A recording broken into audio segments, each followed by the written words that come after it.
Hi everyone, let's talk about nutrition fact labels just a little bit. Do you know what a nutrition fact labels are and why they are included on the food that we buy?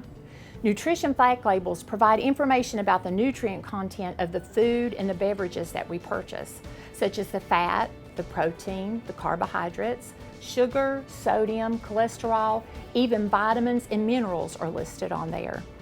The nutrition fact label is getting updated, so some nutrition fact labels may look different from others because of this. Some changes to look out for are the new added sugar section that you can see on our labels here, changes in nutrients required, a new footnote, and bigger font size for serving sizes and calories. Why do you think it's important to know how to read a nutrition fact label? Nutrition fact labels help you to compare different foods so that you can make the healthiest food choice for you. Let's go through some of the terms on the label that you're going to find on the posters. The serving size is located at the top of the label, and this is the amount of food the manufacturer has set as a standard serving size, or how much the consumer should eat of the product. The nutrition facts labels show you the nutrient content for one serving size of the product. So always remember that it's the serving size, it's not the entire box or the entire bottle. Servings per container tells how many servings there are in the entire container. Calories are the amount of energy in a serving of the food. An average adult needs about 2,000 calories to have enough of energy for the day. Some people need just a little bit more or less depending upon their age and their activity level.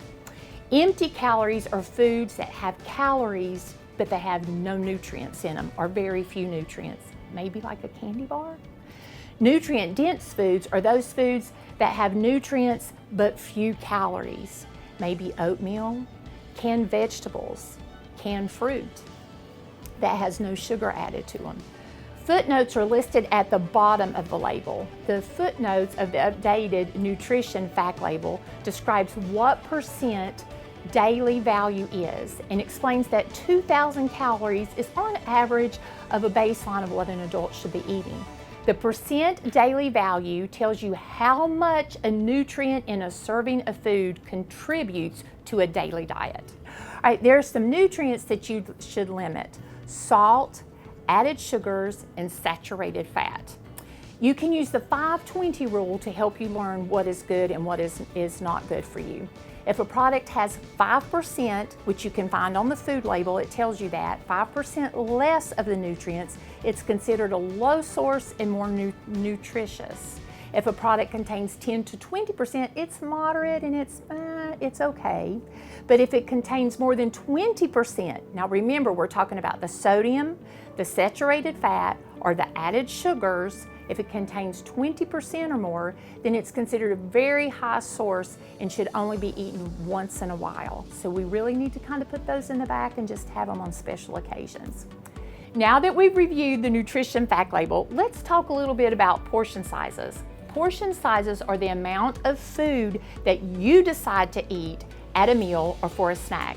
This can be big or it can be small. It's all up to you. Now, portion size is often confused with the serving size. Now remember, serving sizes are what we find on the food label. Portion sizes are the part that you pour out or you put on your plate to eat. So we're going to talk about being able to make smart size portions. So this is one way we can do this, is with our hands. We all take our hands with us everywhere we go. We don't take measuring cups with us when we go to a grocery store. So this is something that would be really good to remember. If you'll look here, it tells us that your fist is about the size of 1 cup, which is like an apple. This is an ounce of cereal. So remember, a fist is 1 cup. Now over here it tells us that 2 handfuls side by side is about 1 cup for fresh leafy greens.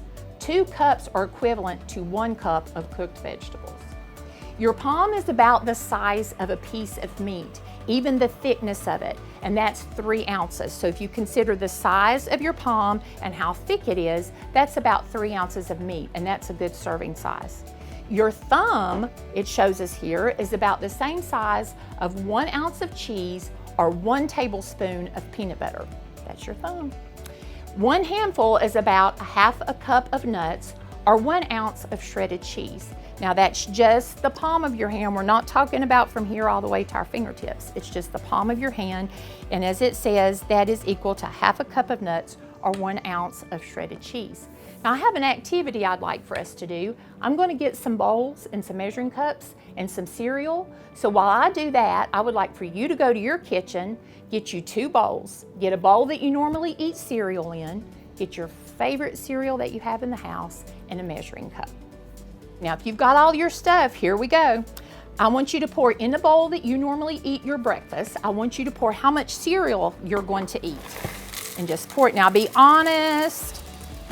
If you eat a Jethro bowl, you should have it out, or if you eat a little bitty bowl, however much. But that would be about how much cereal I would eat. So what I want you to do is I want you to take your measuring cup, you're going to measure your cereal into the cups, into another bowl, so we can see how much you've had all together. So very carefully so we don't make a mess.